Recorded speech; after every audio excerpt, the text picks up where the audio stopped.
আইসা মনে হয় নাকি ব্যান। এই যে বের হইলাম আজকের কাজে, আমার বাগান বিলাস। গোলাপ গাছটা গেল কই?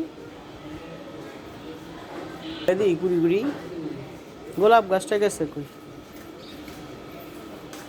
গোলাপ গাছটা আবার কোন সিপাই ঢুকাইছে? এই মধ্যে কি গাছ চুরি হয়ে গেল নাকি? পরে কইছি সকালবেলা তুলসী পাতা আর একটু দুটা নিম পাতা নিয়ে দিতে, জাল দিয়ে খামো হাঁটাহাঁটির মধ্যে। কথা খেয়াল থাকে না। বেগুন গাছটা তো হইছে না, এটা ব্যান ও মাল। বেগুন গাছ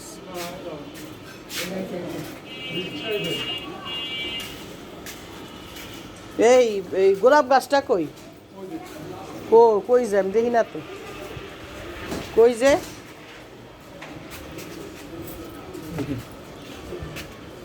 রুম ঢাকা রাখলে গোলাপ গাছটা পাতা কেটে ফেলাও, গোলাপ গাছটা মরে যেতেছে, যে পাতা হলুদ হয়ে যেতেছে। না, পাতা হলুদ হয়ে গেছে, মরে না। এটা একটা গাছের পাতা ছায়াতে তো একটা এটা গাছটা নষ্ট হয়ে যাবে। এটা টান দাও, ঘুরাই দাও, এটা ওইদিকে দাও, এটা টান দাও সামনে। এই ছোটো টপটি এদিকে দাও, এই ছোটো টপটা উপরে নিয়ে যাও, এটা তো ছোটো। এই দাঁড়ায় সব কইরা কইরা ই করতে হবে। এই গাছটাকে চাপায় রেখা দিলে এই যে হলুদ হয়ে গেছে পাতাগুলা। উঠো না, রিক্সা উঠো না। রিক্সা আসেনি। রিক্সা আসে নাই?